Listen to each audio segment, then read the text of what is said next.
México ya tiene la mayor tasa de letalidad por COVID. Alza en divorcios por pandemia. Monreal publica su propuesta para regular redes sociales. Lanzan programa para el acceso de migrantes a la banca. En el estudio, Dulce María Sauri, presidente de la Cámara de Diputados.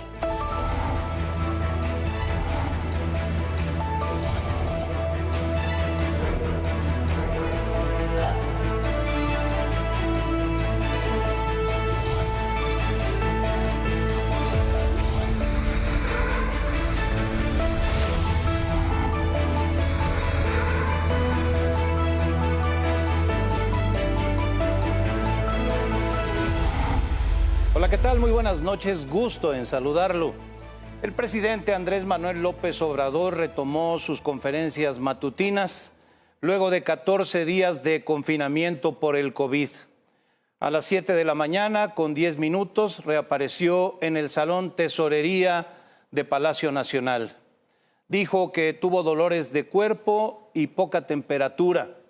Reveló que hace 2 semanas accedió a ser tratado con antivirales y desinflamatorios como parte de una investigación que desarrolla el Instituto Nacional de Nutrición para pacientes COVID. A pesar de haber estado contagiado, López Obrador descartó el uso obligatorio del cubrebocas, incluso en contra de lo recomendado por el subsecretario Hugo López-Gatell. ¿Usted va a usar el cubrebocas? No. Ahora ya, además, de acuerdo a lo que plantean los médicos, ya no contagio. Pero en este mismo espacio el doctor Gatell ha reiterado también que a pesar de que inclusive ya las personas vacunadas tendrían que usar el cubrebocas, aún así usted no lo va a usar. No. Y respeto mucho al doctor Gatell y es un muy buen médico y ha ayudado mucho para conducir este proceso. El presidente reiteró que esperará su turno para ser vacunado, a diferencia de mandatarios de otros países. Aprovechó, sí, para criticar a los líderes mundiales que ya se vacunaron contra el COVID. ¿Y cómo es que se vacunan esos jefes de Estado, esos presidentes, esas personalidades?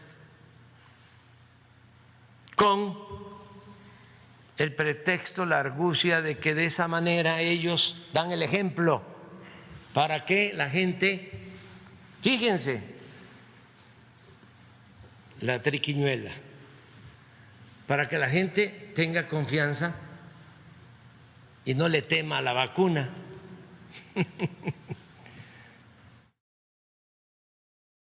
A propósito de lo expresado por López Obrador, vale la pena hacer un recuento de los líderes mundiales que ya se vacunaron contra el COVID. Entre ellos se encuentra, por ejemplo, el Papa Francisco. También Benedicto XVI, quien fue Papa de 2005 a 2013. El secretario general de la ONU, Antonio Guterres. El presidente Joe Biden y la vicepresidenta Kamala Harris de los Estados Unidos.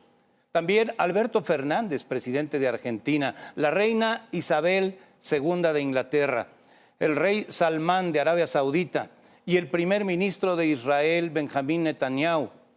En la lista también figuran los primeros ministros de Grecia, Serbia, Singapur, Kuwait y los Emiratos Árabes Unidos. Pues todos ellos incurriendo, según lo dicho por el presidente de México, en triquiñuelas. Bueno, ya encarrerado, el presidente López Obrador acusó que Estados Unidos mantiene el control de las vacunas que produce. Que en Estados Unidos tienen el control de todas las vacunas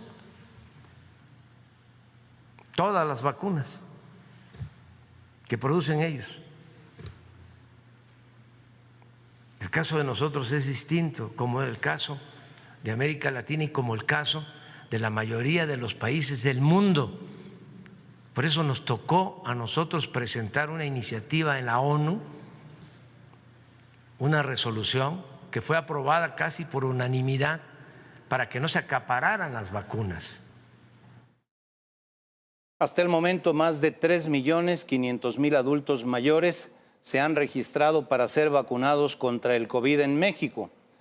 Esta cifra representa el 25% del total de personas mayores de 60 años que hay en nuestro país. Según el INEGI, más de 14.460.000 adultos mayores podrán recibir la vacuna. Al 7 de febrero se han aplicado en México 713.517 dosis al personal de salud de primera línea y aparte del personal educativo. Según el más reciente reporte sobre el COVID, México llegó a más de 1.930.000 casos confirmados. El número de muertos ya se acerca a 167.000. En las últimas 24 horas se registraron 3.868 nuevos contagios y 531 defunciones. A nivel nacional, la ocupación de camas generales permanece al 49%. Se reporta una ligera baja en entidades que tienen una ocupación por encima del 70%. En camas con ventilador, la ocupación es del 46%. Solo la Ciudad de México, epicentro del coronavirus, tiene una ocupación mayor al 70%. Y se dio a conocer un dato que refleja los estragos de la pandemia por COVID. Según la Comisión Técnica de Estudio de la Mortalidad, la Ciudad de México registró 15.564 muertes más a las estimadas para un mes de enero. La capital del país tuvo un promedio diario de 502 defunciones.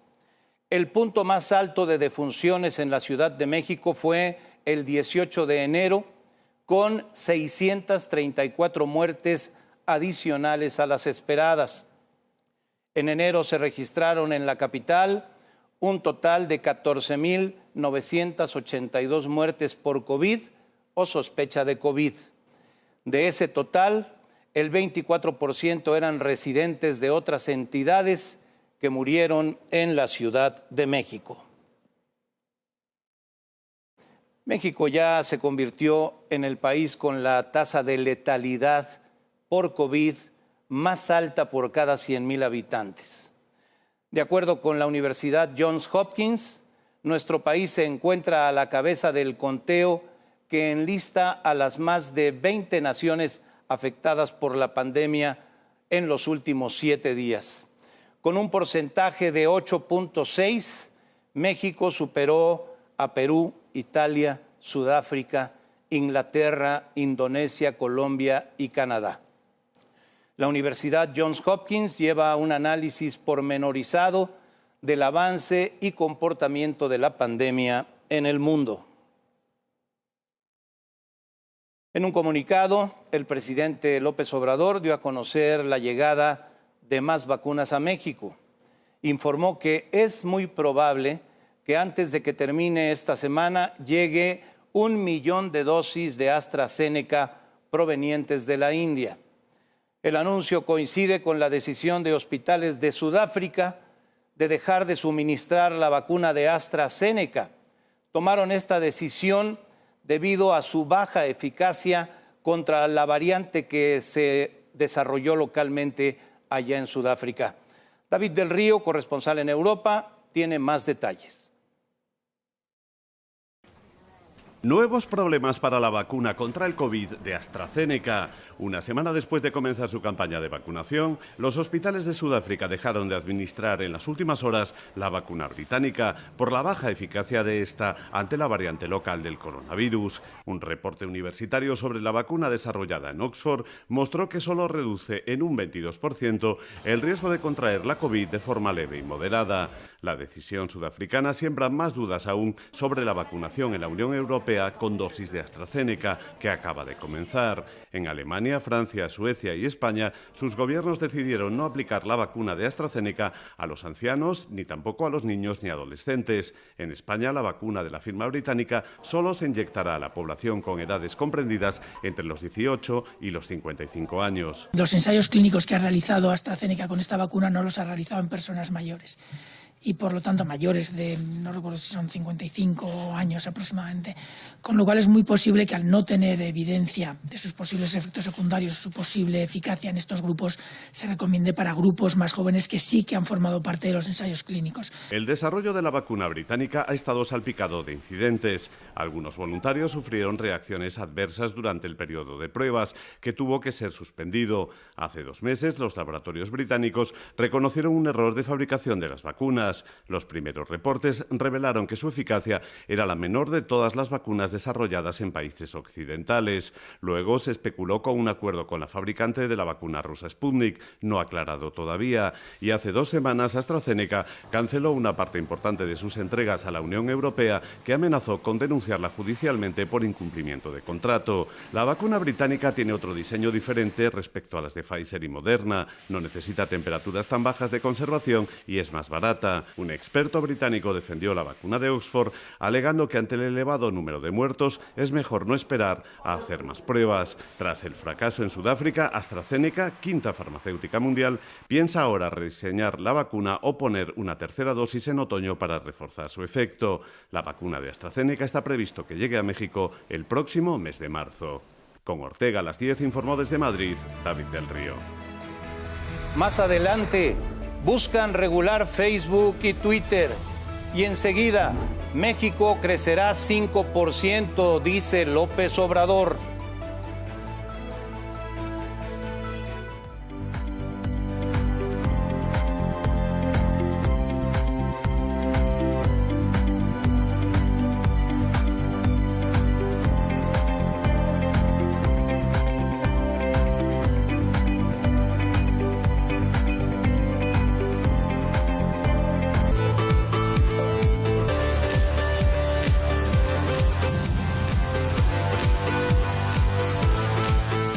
Ante la emergencia sanitaria del coronavirus, si usted presenta fiebre, tos seca, dolor de garganta, dificultad para respirar, diarrea, cansancio o dolor muscular,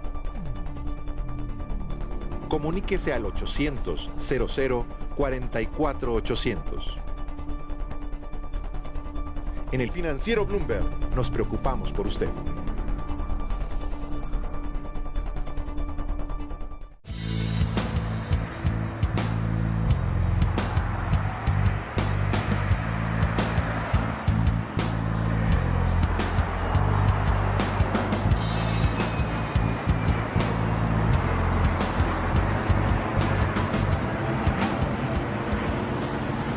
Hoy vivimos en un mundo complejo, con grandes desigualdades y de complicidades criminales en el que cada vez se vuelve más difícil distinguir lo falso de lo auténtico. En este espacio te llevaremos lo más cerca del corazón de México y el mundo a través de los hechos y de los personajes que definen el curso de la historia. A las 18 con Elena Lozano, de lunes a viernes, 6 de la tarde. El Financiero Bloomberg, información con poder. Los grandes empresarios quieren saber del cierre de bolsas en México y Nueva York y del comportamiento de los principales indicadores bursátiles. Informamos, analizamos y profundizamos en todo aquello que les interesa del medio financiero. Al sonar la campana, con Lucero Álvarez, lunes a viernes, 3 de la tarde. El Financiero Bloomberg, información con poder.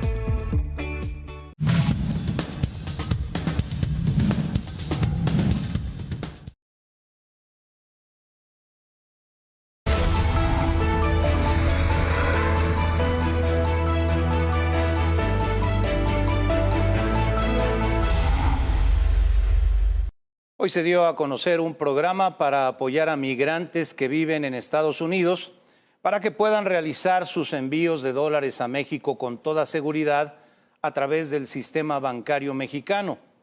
El programa surge luego de la inquietud generada por la polémica iniciativa de reforma a la ley del Banco de México.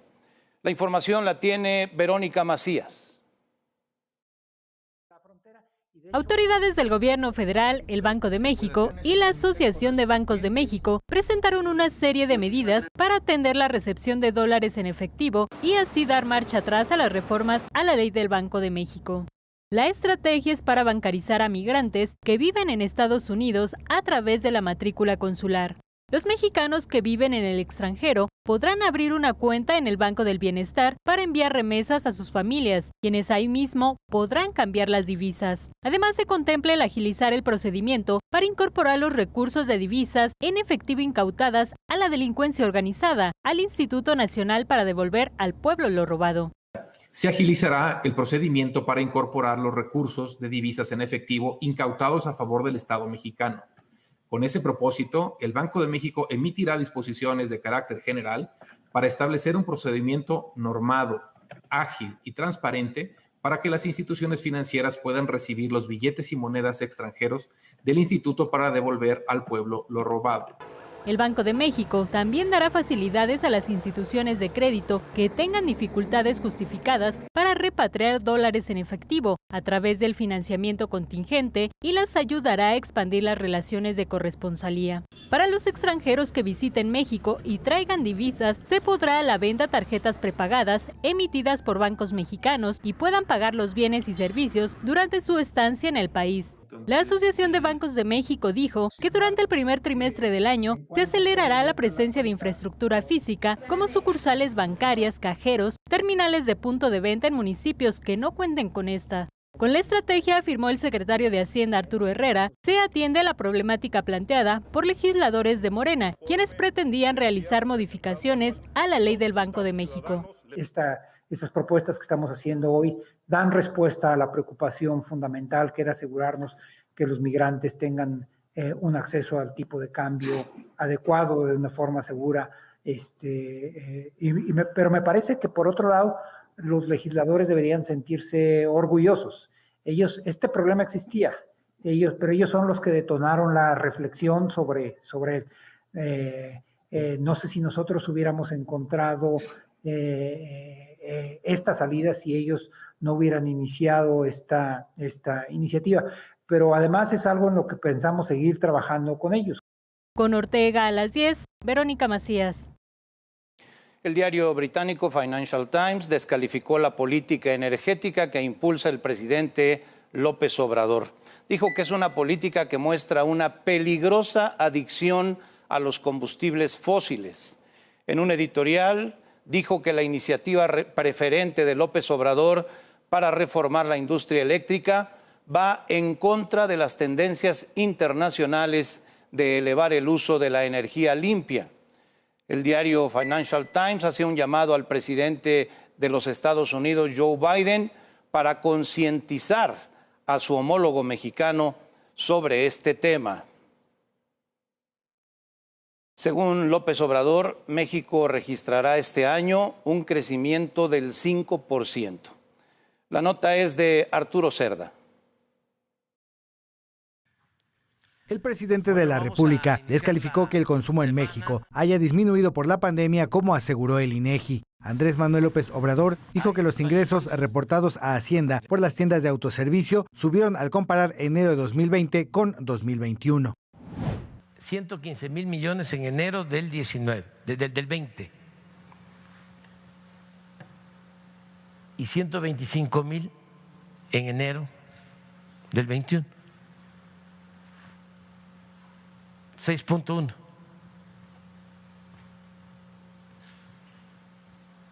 de incremento. Y en el año pasó lo mismo.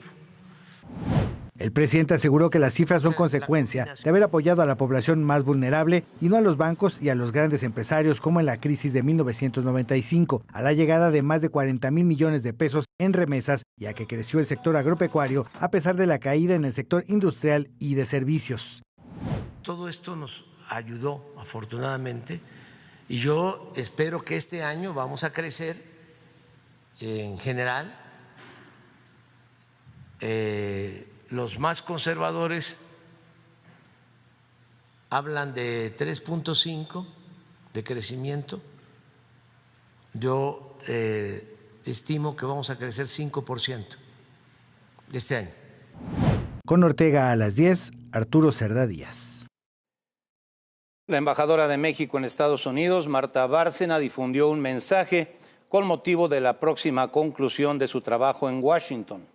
Destacó la importancia de la entrada en vigor del TEMEC, la cooperación en la lucha contra el COVID y el problema de los migrantes. Nos permitió reafirmar en todos los foros, como lo hizo el presidente desde la Casa Blanca, que los migrantes son una fuerza de bien y positiva para el bienestar de los Estados Unidos.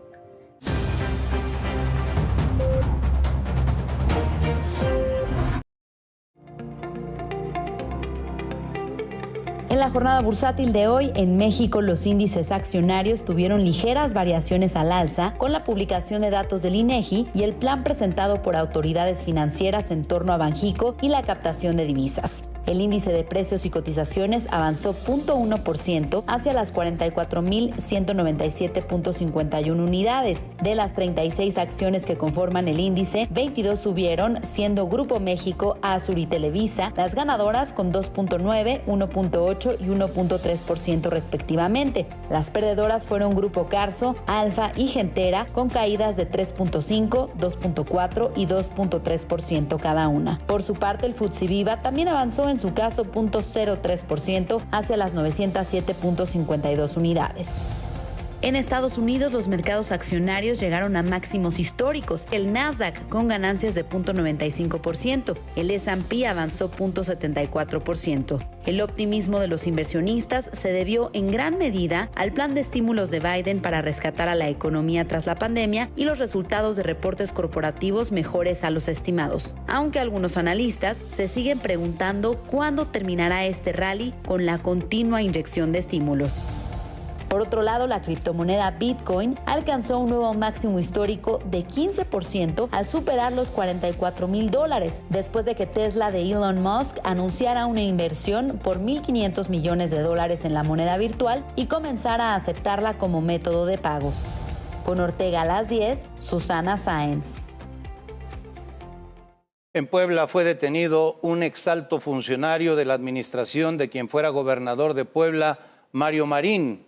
Esto ocurre 4 días después de la aprehensión de Marín, quien es señalado por tortura en contra de la periodista Lidia Cacho. El exfuncionario detenido es Valentín Meneses, quien fuera secretario de Gobernación y de Comunicación de la entidad. La Fiscalía Estatal lo investiga por diversos actos de corrupción durante su ejercicio como servidor público. Hasta antes de su detención, se desempeñaba como notario público en la ciudad de Puebla, la capital poblana. De momento se desconoce si Meneses es investigado por el caso de Lidia Cacho. Madres y padres de los 43 normalistas desaparecidos de Ayotzinapa ofrecieron una recompensa a quien proporcione información que permita esclarecer los hechos. En Facebook, los familiares de los jóvenes desaparecidos compartieron una imagen con los datos donde se puede enviar la información. Quien decida colaborar podrá hacerlo de forma anónima. En el mensaje compartido en las redes sociales, los familiares acusaron que existe poco avance en la investigación del caso.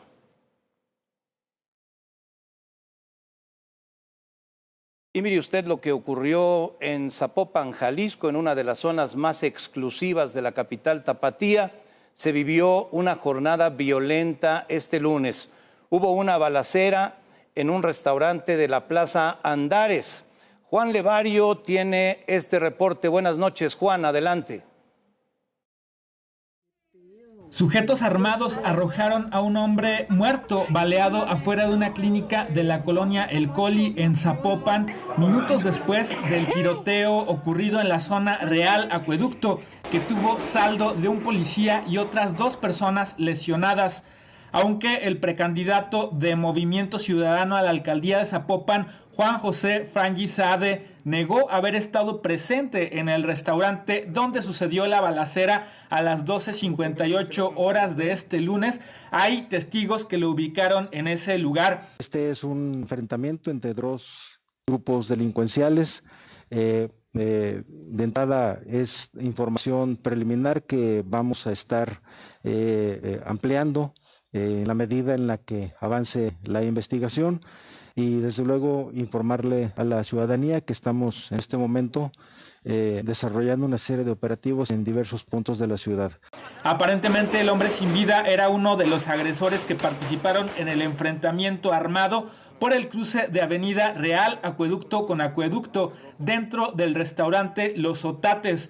Poco después del mediodía de este lunes, el comando armado incursionó en el establecimiento y presuntamente intentaron llevarse a la fuerza a uno de los comensales, pero sus acompañantes armados dispararon para impedirlo. Muchas gracias, Juan Levario. Pues así las cosas en Jalisco, el estado que gobierna Enrique Alfaro. Santiago Nieto, titular de la Unidad de Inteligencia Financiera, reconoció que persiste el riesgo de que haya recursos ilícitos en las campañas políticas. Tenemos que reconocer que existe un riesgo, sí, de delincuencia organizada, introduciendo recursos ilícitos en las campañas electorales, particularmente en el ámbito local. Debemos de reconocer que existen acciones de peculado electoral y condicionamiento de programas sociales, y tenemos también que reconocer que existe el riesgo de que empresas fachada sean utilizadas para sustraer recursos del erario y después incorporarlos a las campañas electorales, como fue, por ejemplo, Operación Zafiro, o como ocurrió en temas de peculado ordinario con el caso Odebrecht. Antes de ir a una pausa, lo invito a que me siga en mis redes sociales. En Twitter me encuentra como @GOrtegaRuiz y en Facebook como Memo Ortega. Me dará mucho gusto recibir sus comentarios. Más adelante, alza en divorcios por pandemia y enseguida una plática con la diputada Dulce María Sauri.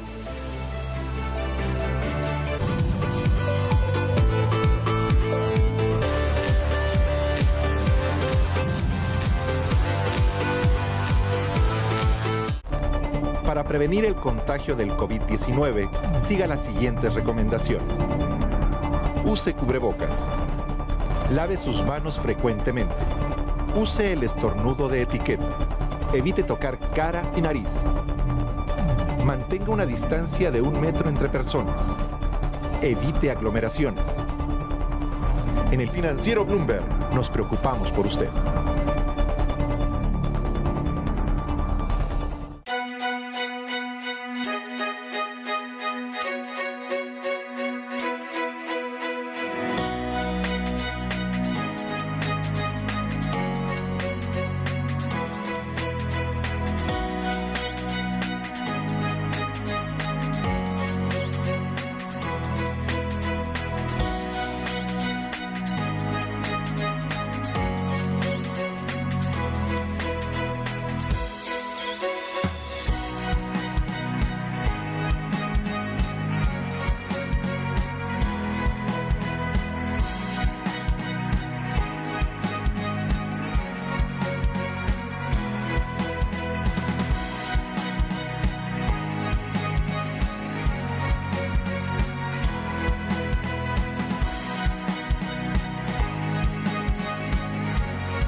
Cumplimos 7 años siendo referente periodístico y una herramienta indispensable para la toma de decisiones.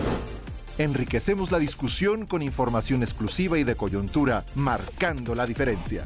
Somos el único canal en México presentando la información global con un enfoque local.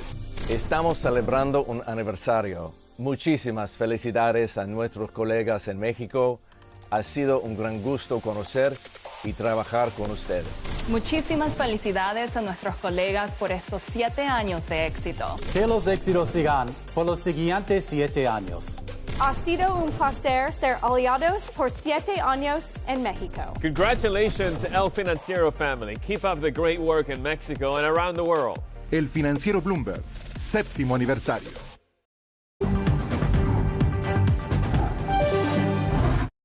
¿Qué tal, Guillermo? Buenas noches. Qué gusto de estar con ustedes nuevamente. Aquí en Estados Unidos, los casos de coronavirus van en descenso. En 14 días hay 31% menos de contagios y las muertes han caído en 8.5%. El trabajo ha sido vacunar casi 1,5 millones de personas todos los días. Ya hay más de 30 millones de vacunados, de los cuales 9 tienen las 2 dosis. ¿Por qué se ha hecho esto tan deprisa? Porque hay una carrera contra el tiempo. A los Estados Unidos y por supuesto a toda América ha llegado una nueva cepa, variante, que viene de Gran Bretaña y es muchísimo más contagioso. Los científicos estiman que en marzo habrá más contagiados con esta nueva cepa que nuevos casos del COVID tradicional. Y ante eso, solo hay 3 alternativas para el gobierno: vacunar, vacunar y vacunar.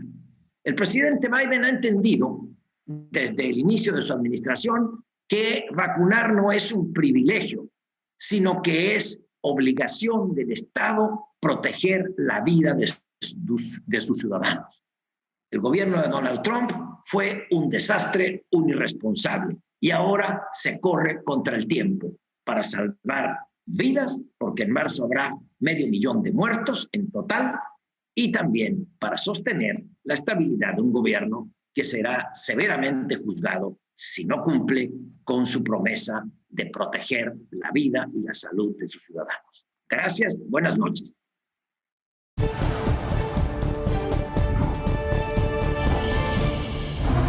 Un gusto tener a Pablo Iriarte en este espacio. No solo es un colega respetado, sino que es un amigo apreciado. Pablo, aquí lo estará usted escuchando cotidianamente con su opinión. Y un gusto también recibir en este estudio a Dulce María Sauri, quien funge actualmente como presidenta de la mesa directiva de la Cámara de Diputados, pero que ha sido gobernadora de su estado, Yucatán, ha sido diputada federal, en algún otro momento senadora de la República, presidenta de su partido, el Partido Revolucionario Institucional, y ahora le toca presidir la Cámara de Diputados en este último periodo ordinario de la legislatura que terminará en el mes de agosto. Llegará la legislatura que se elija el 6 de junio y va a ser este periodo un periodo de AUPA, pero mejor le preguntamos a ella. Dulce, qué gusto que estés aquí. Gracias por invitarme. Buenas noches. ¿Cómo se plantea el periodo ordinario? Yo volteé a ver la iniciativa preferente del presidente, todo lo que ya se ha dicho en estos días.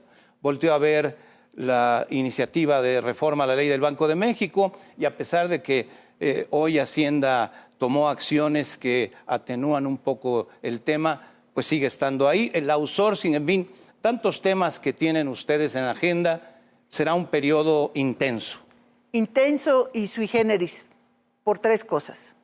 La primera de ellas es que se hace en medio de la pandemia.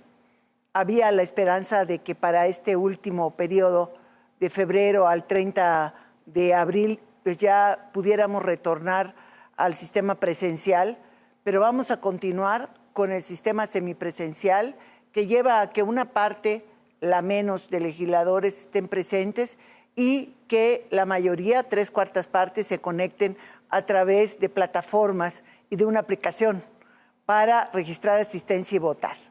La segunda cuestión que lo hace sui generis es que tenemos resoluciones de la Suprema Corte de Justicia que hay que obedecer y este último periodo es la última oportunidad también para hacerlo.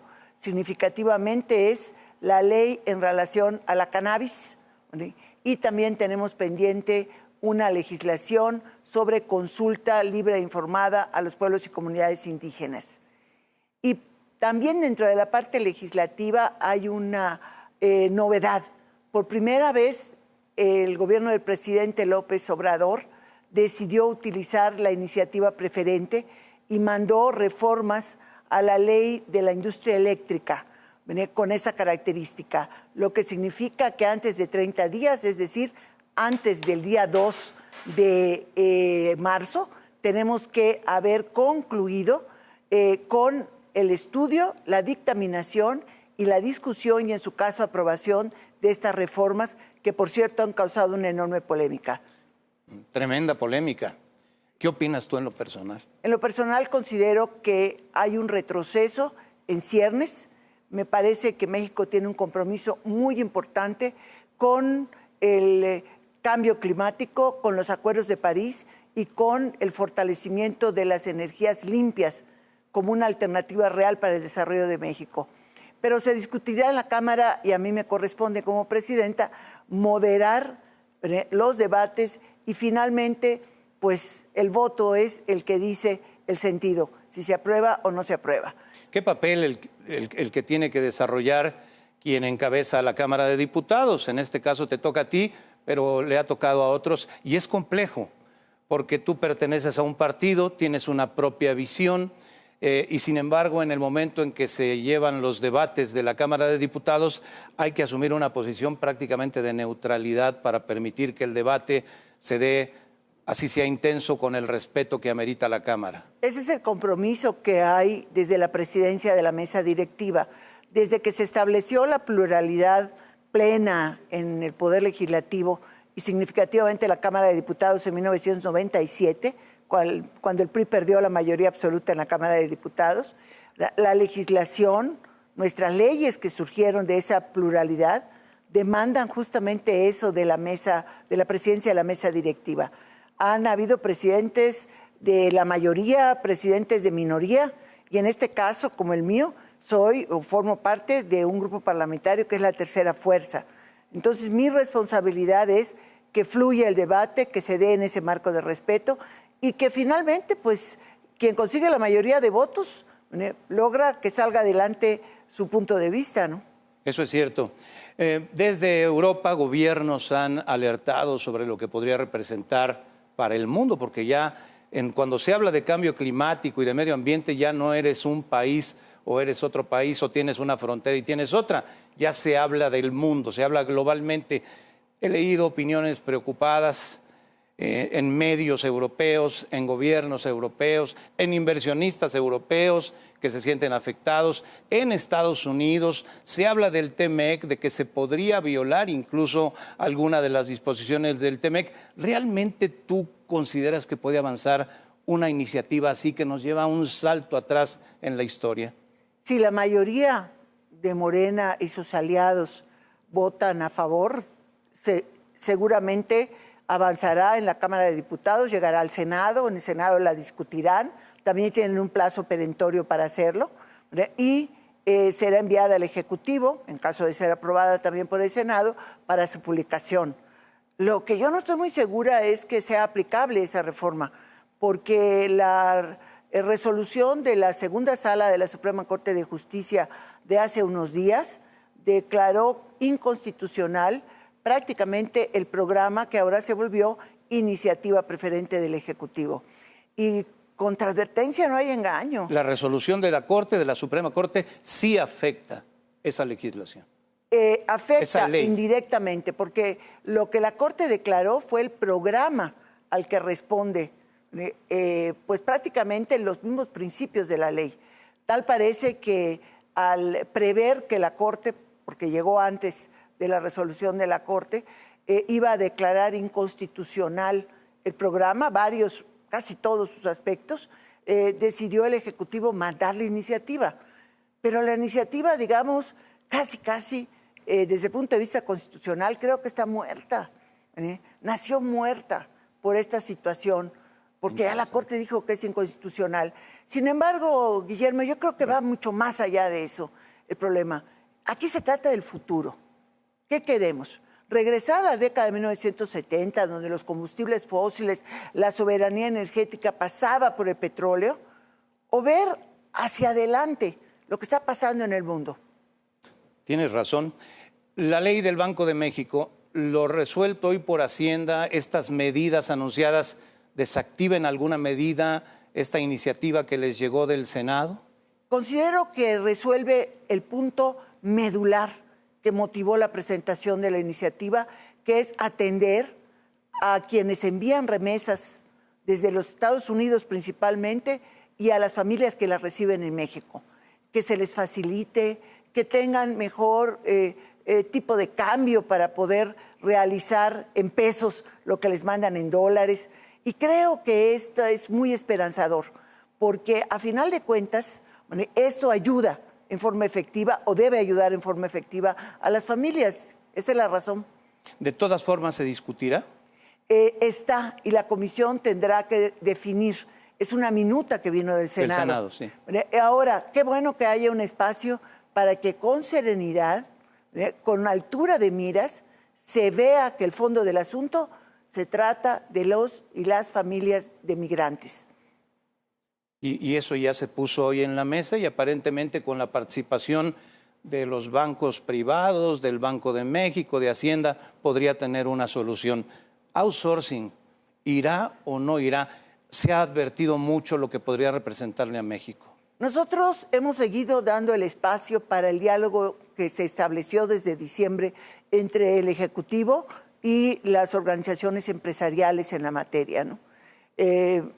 Yo creo que tendremos este mes de febrero para ver los resultados, porque si está abierto ese canal de comunicación con el Ejecutivo y se pueden encontrar formas, medidas que atiendan preocupaciones legítimas de quienes sí utilizan la subcontratación en forma legal, sin negar los derechos que tienen las y los trabajadores, bueno, pues hay que ver cómo ajustamos la ley.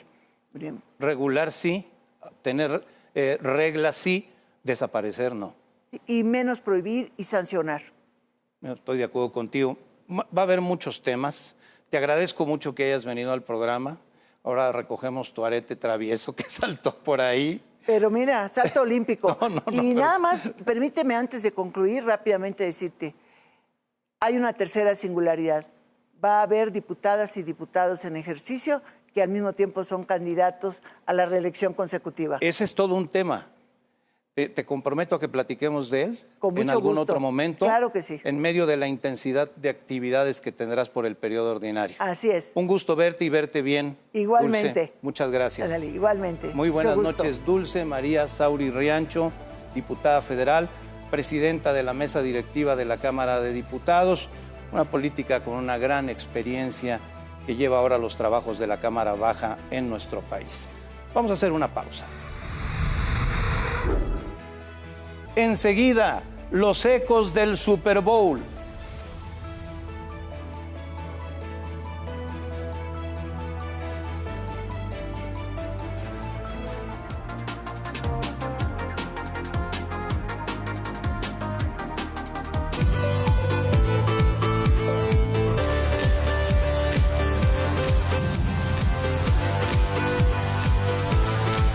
La tauromaquia vista desde diversos ángulos culturales y de negocio. Un espacio para toreros, rejoneadores, ganaderos y aficionados que se mezclan para tener un buen tiempo de toros. Tiempo de Toros con Rafael Juez. Sábado 5 de la tarde, domingo 8 de la noche. El Financiero Bloomberg. Información con poder. Cumplimos 7 años siendo referente periodístico y una herramienta indispensable para la toma de decisiones. Enriquecemos la discusión con información exclusiva y de coyuntura, marcando la diferencia. Somos el único canal en México presentando la información global con un enfoque local. Estamos celebrando un aniversario. Muchísimas felicidades a nuestros colegas en México. Ha sido un gran gusto conocer y trabajar con ustedes. Muchísimas felicidades a nuestros colegas por estos 7 años de éxito. Que los éxitos sigan por los siguientes 7 años. Ha sido un placer ser aliados por 7 años en México. Congratulations, El Financiero family. Keep up the great work in Mexico and around the world. El Financiero Bloomberg, 7º aniversario. El mundo financiero todos los días tiene ganadores y perdedores en los negocios. En este espacio, empresarios, pymes y emprendedores plasman su experiencia y sus sueños. Ganadores y perdedores con Susana Sáenz, lunes a viernes, 4 de la tarde. El Financiero Bloomberg, información con poder.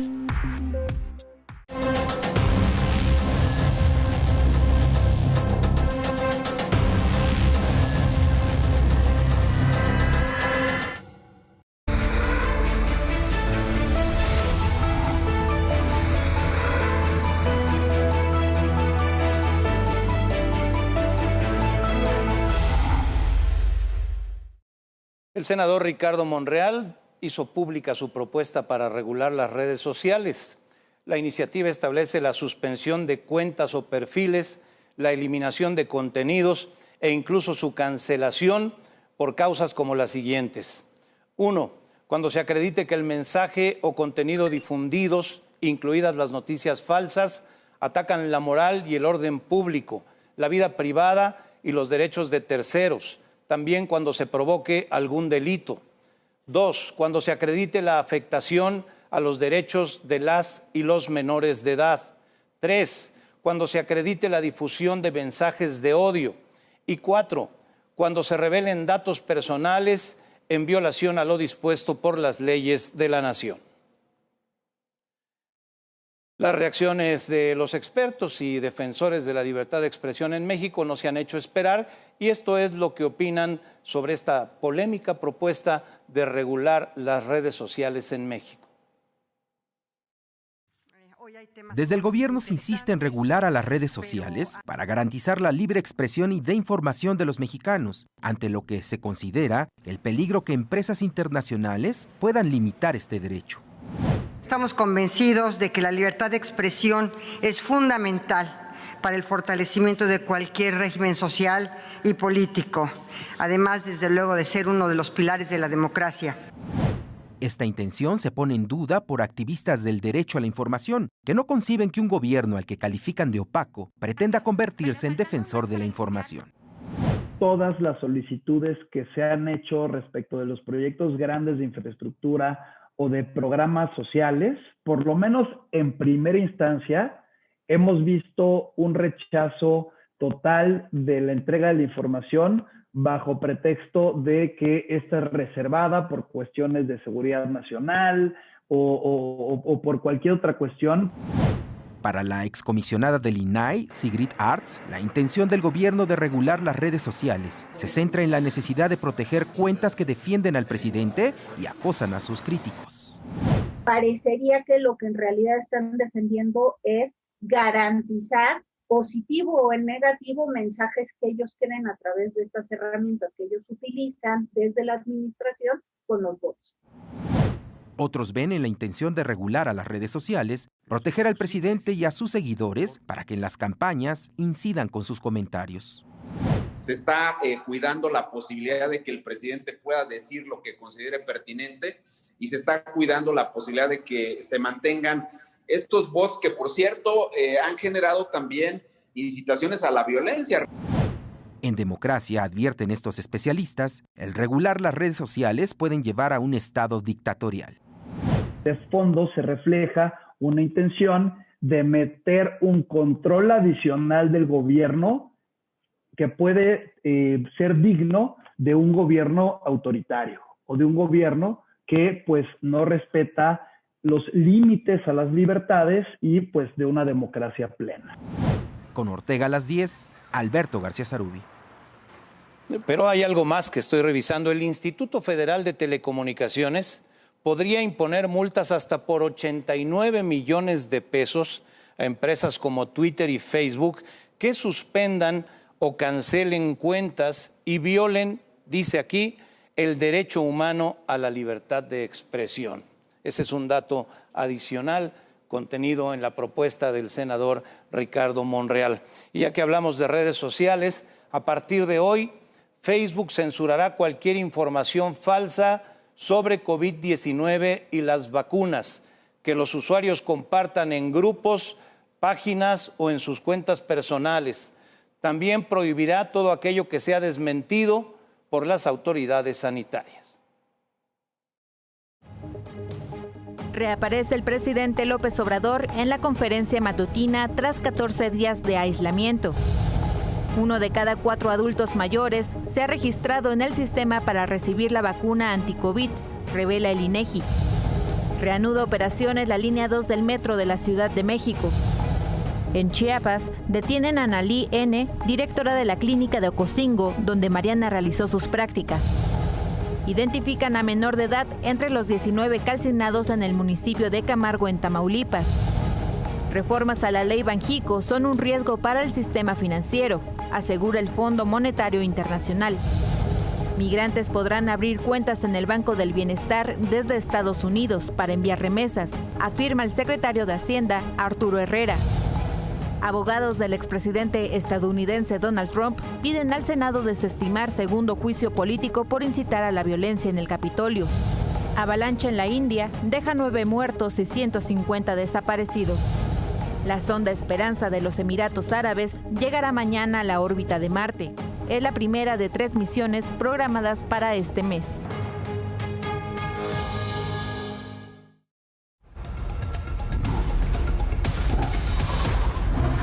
El confinamiento derivado de la pandemia se ha convertido en una prueba de fuego para muchas parejas. Las estadísticas muestran un incremento en el número de separaciones y divorcios. Nuestra compañera Ana Yansin Insunza presenta la historia de hoy. El nuevo estilo de las relaciones familiares y particularmente de la pareja se convirtió en un reto. Muchas parejas están optando más por una separación, por la difícil tramitar un divorcio ahorita, pero es una separación y se están mudando o están separados viviendo juntos, ¿no? Lo cual también es una bomba de tiempo. Especialistas coincidieron que la mayoría de las familias no están acostumbradas a pasar el 100% del tiempo en casa.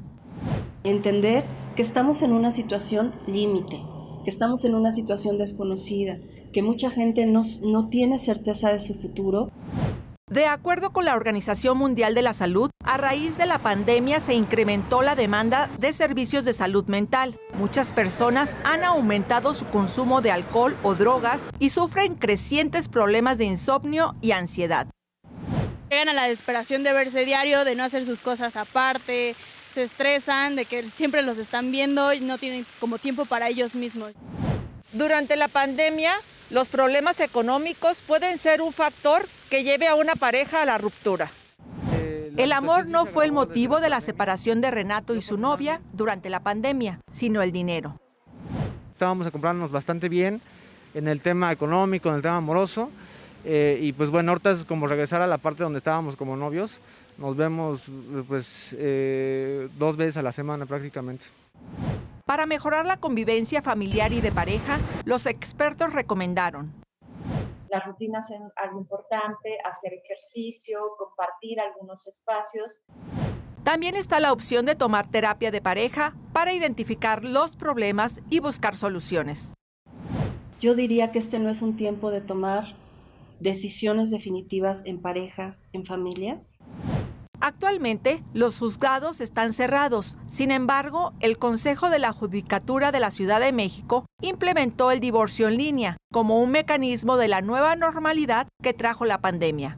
De acuerdo con el INEGI, en el 2019 se registraron en México 504,923 matrimonios y 160,107 divorcios. Por cada 100 matrimonios ocurrieron 31 divorcios. En promedio, la mujer se divorcia a los 39 años y los hombres a los 41. Con Ortega a las 10, Ana Yansin Insunza. Sky presenta Con Ortega a las 10, los deportes.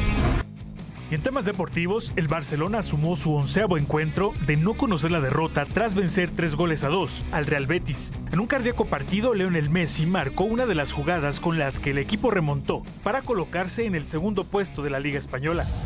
En tanto, en la Liga Premier, el Manchester City venció al Liverpool 4-1. Así el Liverpool encadena 3 derrotas consecutivas en casa, en Liga por primera vez desde 1963. Respecto a la Serie del Caribe, en la semifinal que se jugó el fin de semana, Puerto Rico eliminó al anfitrión. Los criollos de Caguas de Puerto Rico derrotaron 2-1 a los tomateros de Culiacán. Por lo tanto, en la gran final, el enfrentamiento fue entre las Águilas Ibaeñas de República Dominicana contra Puerto Rico. Con 2 cuadrangulares y 2 carreras remolcadas, se impulsó la victoria de República Dominicana, logrando su 6º título en la edición 63 de la Serie del Caribe, celebrada en Mazatlán, Sinaloa. En cuanto a los próximos partidos, la Liga Santander tendrá actividad pendiente que quedó en la jornada 1, en la que los vigentes campeones de la Liga Española, el Real Madrid, se enfrentará al Getafe el martes a las 14 horas. Recuerde que esto y más puede disfrutarlo solo por Sky. Con Ortega a las 10, Miguel Velázquez. Y vaya falta de sensibilidad de algunos funcionarios. Resulta que en plena pandemia, el coordinador del Instituto de Salud del Estado de México decidió viajar hasta Florida para asistir al Super Bowl. Ahí lo tiene usted. Se trata de Carlos Aranza Donis, quien aparece en las fotografías que le muestro y además sin cubrebocas. Este funcionario viajó acompañado de su asesor, José Fernando Gil. Después de circular estas fotografías por redes sociales, ambos funcionarios fueron destituidos por el gobernador del Estado de México.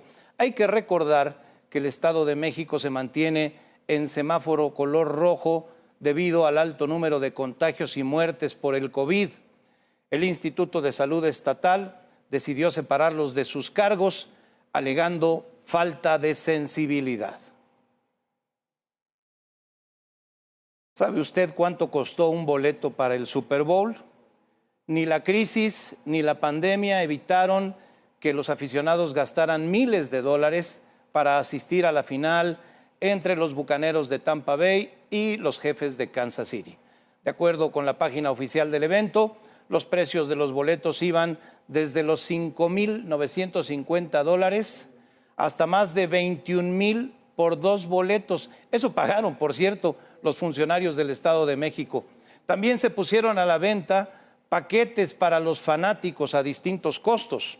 Por ejemplo, con el paquete Touchdown Club se gastaron $6,750, $8,000 con el paquete 55 Live y $10,000 con el paquete Champions. Pero lo impresionante es que hubo personas que gastaron hasta $100,000 en la reventa para obtener su boleto. ¿Y qué fue lo que sucedió en el Supertazón? El equipo de Tampa Bay se impuso con un marcador de 31-9 al equipo de Kansas City. De esta manera se convirtió en el primer equipo en jugar en su propio estadio y ganar. La estrella del evento fue Tom Brady, quien llegó a 7 títulos, 7 anillos en su carrera.